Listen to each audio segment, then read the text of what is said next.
Welcome back, guys. It's Scott Speed Shop. Jed here as always, and it's a little warm today, so pardon my attire.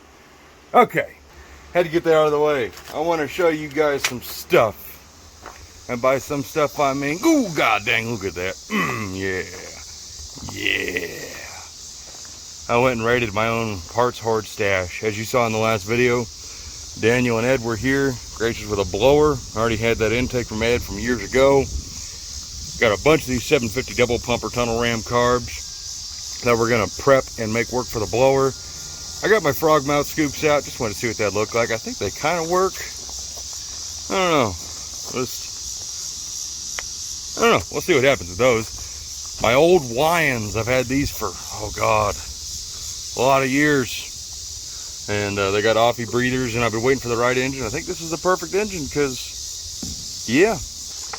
But we got some parts from Jegs. We got ourselves a seat cover, which thanks to the part shortages, we had to go with a blue cover because there was yellow and gray to pick from, and I really just don't see yellow working with this, and I hate the color gray. So we went with electric blue. I kind of wish I would have went with the gray. This is very blue. In fact, it's almost too blue, but it's fine. We have it. We got ourselves some of these giant racing decals that go on. We got ourselves some more of the Megard lug nuts, which if you're going to buy lug nuts, don't waste your money at the parts stores unless they carry Megard. These are the nicest lug nuts known to man, actually made in the US, and they are expensive, but these are way better than anything else you can buy. Coming open-ended or closed-end, they're just fantastic. So yeah, the rest of the stuff I've already dug out. We got some mounting hardware for our seat that's coming because I was going to repair our fiberglass seat, but I think it's going to be best we just go ahead and get a new one because this one is extremely flimsy. I'm going to get ready to mount the steering column that's going in this, the smooth 68, 9, whatever column for this car. So I got to pull this one out. Then we got to, of course, take out the power steering gearbox, put the manual box in there.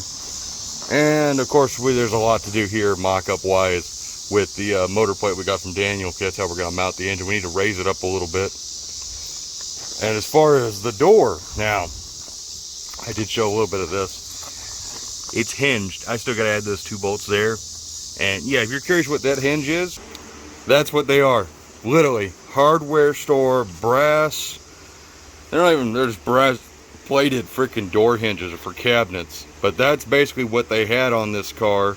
And you know what, it actually works. It really does. For as light as this door is and everything, I mean, that's all it needs really. It just needs to be able to swing open. As far as latchings, they had a slam latch of sorts on there, but I don't want to do it how they did it because it's on the outside. It looks kind of scary, kind of sketchy. And we went all around the city trying to find a slam latch. We couldn't find nothing. So I begrudgingly got on Amazon, which I absolutely hate Amazon.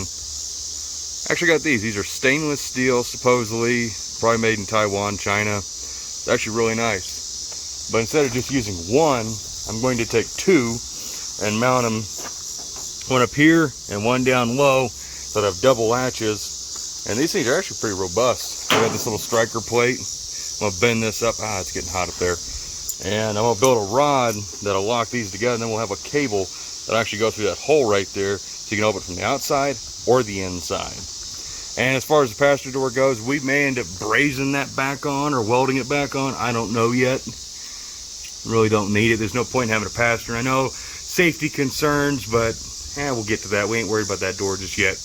We got to get this door with a latch. And figure if we're going to put window tracks in it or if we're just going to solid mount plexiglass or Lexan in there. So I'm going to get to worry about mounting this. And I know, don't worry about it, people. It's good enough. It's my life in my hands. I know what I'm doing. I'm a grown man. Unless you ask my mother, she would say, no, I'm not a grown man. But anyways, I'll take my life into my own hands. And if I die in a fiery wreck because I chose to use these, well, it's my fault. Don't worry about it. Don't do as I do. Okay, guys and gals, Anna's in the car. So, look at that. Just look at that. Oh my God. Oh, yeah. Okay, back to the door. Anyways, this is not a permanent solution here. These will be probably button head cap screws or something. Anna, just push on the bottom of the door. Don't unlatch it. See that? Now actually I can try. But don't bend the door. Alright? So, here's the solution. Right there. Right on their door stops they had. And then if you pull that little lever, it opens. Now, we got to scoot this back a little bit, otherwise it would just slam shut like it's supposed to, but you pull that little lever back, right in there and it locks in. And it ain't going nowhere. So we're going to mount one more here at the top on that little brace, and that will be super securo. Okie dokie. Well, I got the magnets down there because it's holding the bottom of the door where I want it, because I'm actually going to weld some braces into the door, mainly to strengthen it up and keep this shape so we don't look as hokey. As far as hokey goes, hokey is as hokey does. That actually works really well. Let me just show you. That's as much wiggle, which is just as much as factory. I mean, I know you can't really compare that big striker setup on the factory cars, but you're never going to get that back on this car, and I'm not going to go through the work to try and make it work, but this is a little bit difficult. I got some geometry I got to work out, but I got to figure out where the center fulcrum is. But let's see here. You yank on it and you get them both unlatched. Oh, the magnets were on there. Whoops. If I would have remembered I had the magnets attached, it wouldn't have been as difficult. Get those out of the way. But there's that mechanism. You see how that door's flopping? That's what I want to try and eliminate. So I'll have to go get me some really thin round stock. I'm going to weld it from the top of the door to the bottom and just do like 3 or 4, maybe 5 strips, and maybe run a brace down them, and then I'll give me something. I'm going to have to put a handle maybe from the top to here, come out there and have something hold it so I can yank it, because this is way back behind where the driver sits. We got ourselves some, I think this is 5/16 round stock. Yeah, 5/16 round stock. We're going to use that to brace up the driver's door, make it stronger. I got some hardware to make this look a little less weird. But I got the door kind of where I want it. You know, looks nice-ish. I got some plate I'm going to use to bridge that little gap there so it's more aerodynamic. But we're going to use that round stock, tie all this structure back in together and make this a little less wobbly. Okay, guys and gals, so we're sitting. Ooh, look at that. Ooh. Okay, we're done doing that. Okay. There's the bracing, the little star pattern there. There aren't any splices. This is a solid rod running straight up and down. Then you got an X to the front, to the top, all the way back. There's our latch. Like that. Boom. And now the door only flexes on the hinges itself. The door is now rigid and works out pretty dang good. I'm pretty happy at that. I know a lot of people will probably be like, huh, I would definitely wouldn't have done that, but you know what? Gives a little bit of structure back. As far as passenger door, not real sure what we're going to do with it. Of course, it's not even there yet. It's there somewhere. There's the trunk lid. So, and you may be asking why am I messing with this old beat up race car instead of playing with that? Well, that's done, and yeah, too much money in that. This will be cheap, well, cheap-ish, and have fun with it. Can't really have fun with that anymore. Alrighty, well, there's our new plastic seat from Jegs, which is kind of blocking the view, but there's that brace again.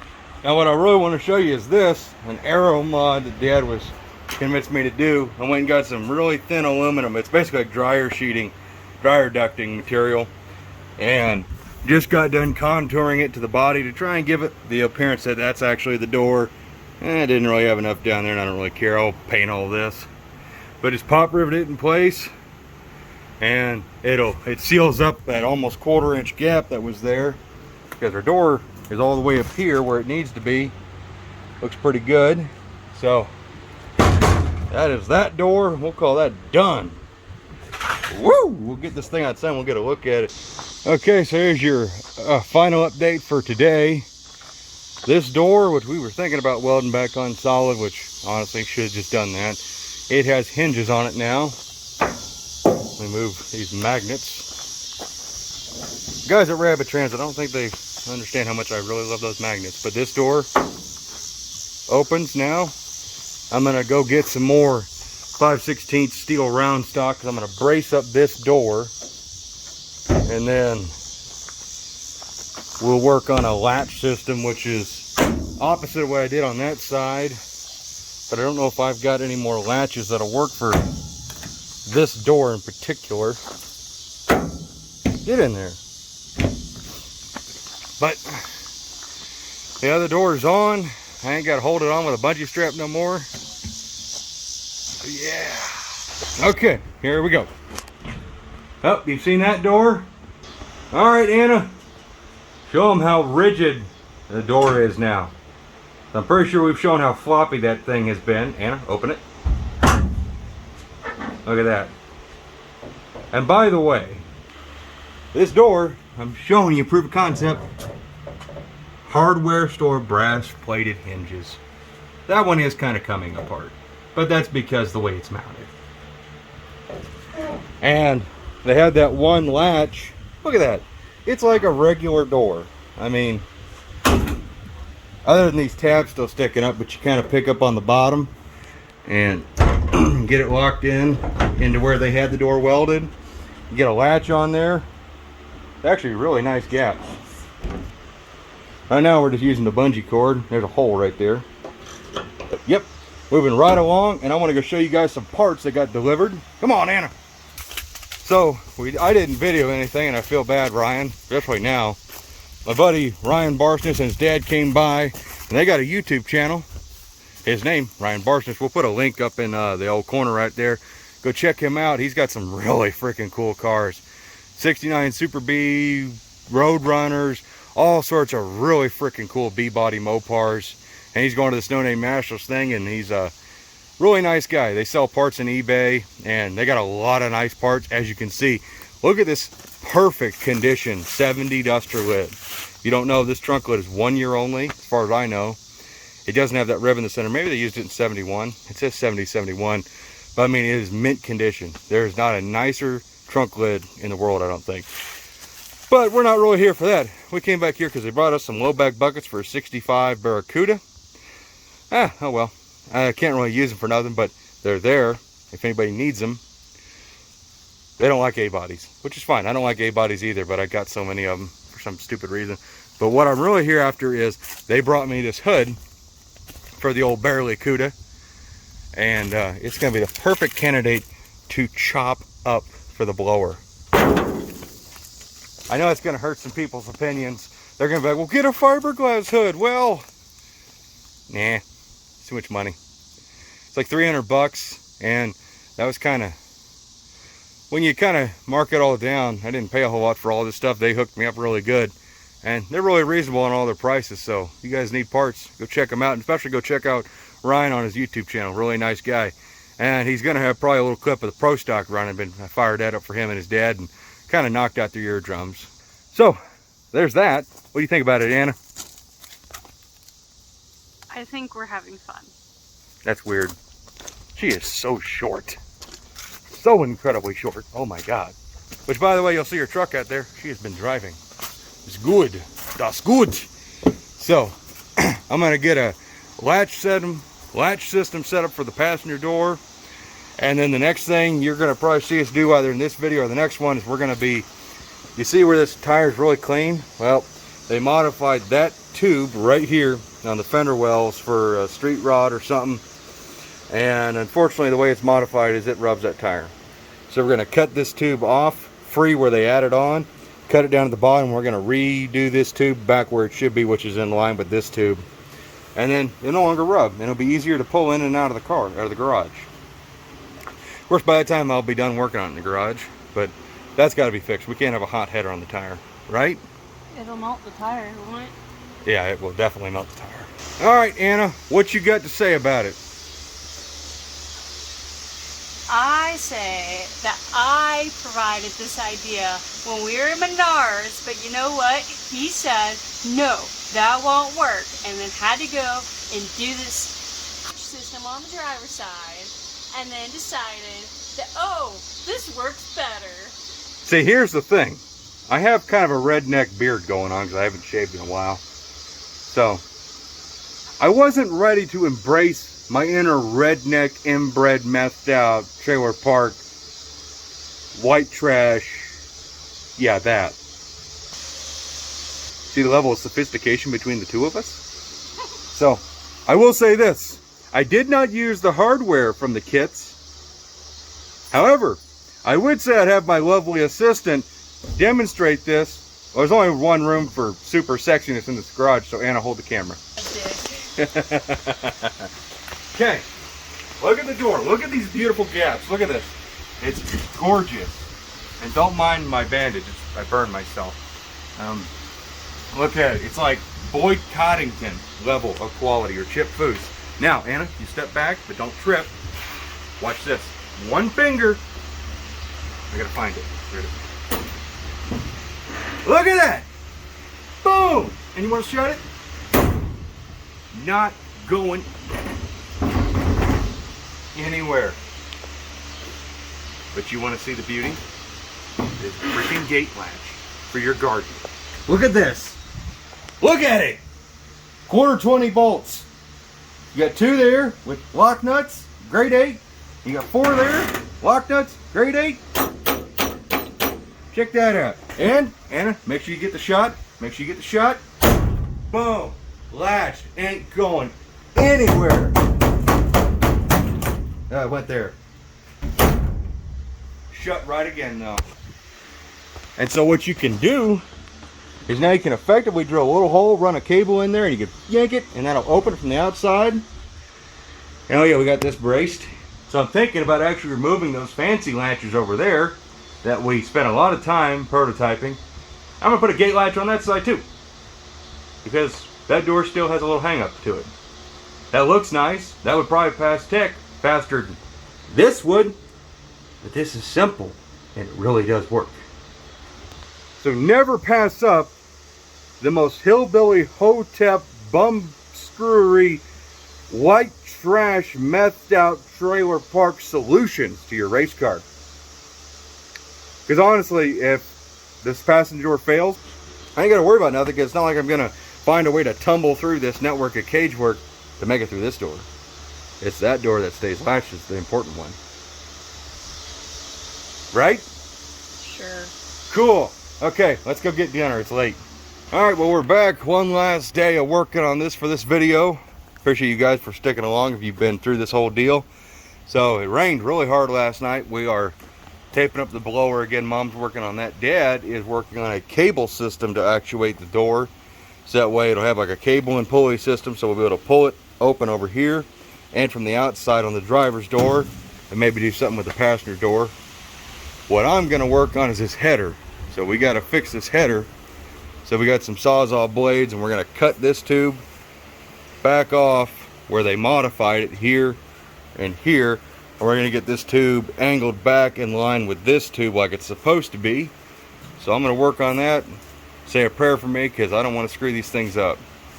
Just want to fix them. So that's what we're doing right now. Good luck, Dad. Alrighty, so Mom's got the bottom side of the blower all coated. We're going to get ready to tape that off. Then we're going to put the carb adapter back on and tape over the carb ports. We're going to make this thing seal it up really good. We'll just have to clean off some tape residue when we're done. Got the modified tube cut off. And it's amazing how floppy this thing is. But we got some tubing out in the truck I gotta get, and then I'm gonna start mocking this up, seeing if we can make this somewhat like it's supposed to be. Yeah, it's cabling too. Alright, so your progress today on the header, it's still headering.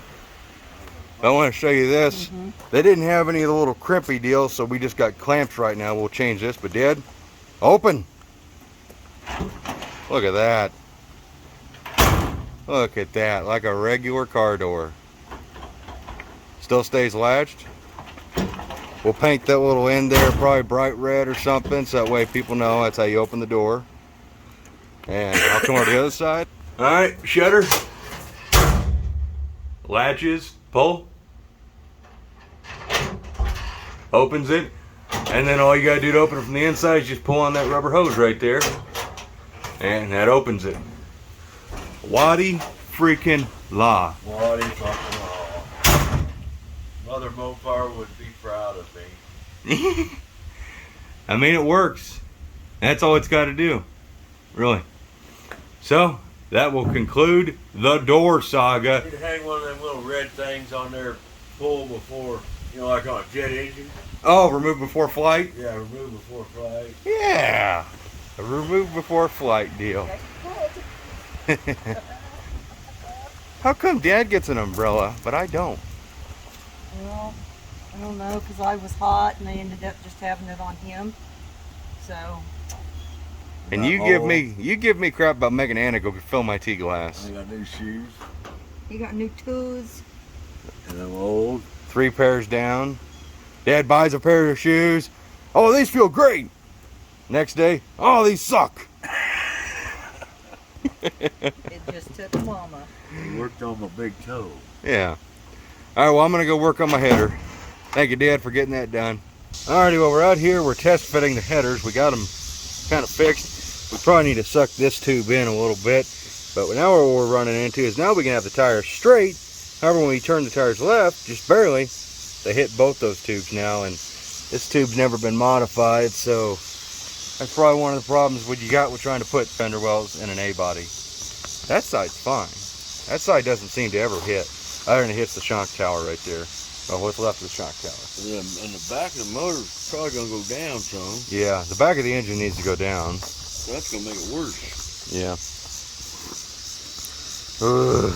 And we can't raise the engine up because of that issue. It's already going to boil the master cylinder. Of course, it's only a motorhome engine with a blower, so it'll barely make any heat at all. I don't know. Well, we're going to keep messing around with it. I figured I'd show you. And we kind of got that tube back to where it's supposed to be. We'll suck that tube in a little bit more and we'll show you some more once we get her done. Alrighty guys and gals, so Dad's out back with the header. He's going to try and weld it with basically coat hanger and oxyacetylene because the tubes are so thin that even like the lowest setting, it's either going to not weld or it's going to blow through. So it don't really matter. It's just all kind of for aesthetics because these headers will not work. Tires rub whenever you try to turn them to the left or right. When you turn to the right, this tire goes straight into those tubes, and same thing on this side. So these headers won't work, so we're going to have to find some big block A bodies, maybe find some headers that'll actually freaking work on this thing, which delays when I was hoping to get this thing running, but oh well. And it kind of kills the video, but what can you do? At least we're going to get that header tube all modified, put back the way it's supposed to be, and it looked better than it did. All right, well, we'll see what happens. You make all kinds of blower noises. That's up to you. That's on you.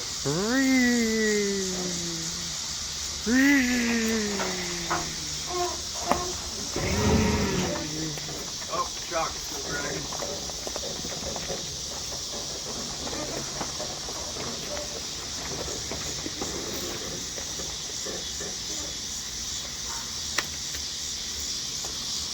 Ugh. A long day. Why a race car? It'll It'll be be fun. It'll be fun. Oh. No. All right. Let's recap on what we got done. Passenger door. Latches. Open. Got a little hitch in the giddy up. Of course, that's really going to show its face now. Oh well. Well, there's the passenger door for you. And they're real good. As far as the engine goes, it's not really where it needs to be sitting. It's kind of crooked. That header, still, you turn this tire like that, hits that tube real easy, real fast. This is the header that we actually repaired, put it back the way it's supposed to be. It still rubs, but at least now it'll roll forward.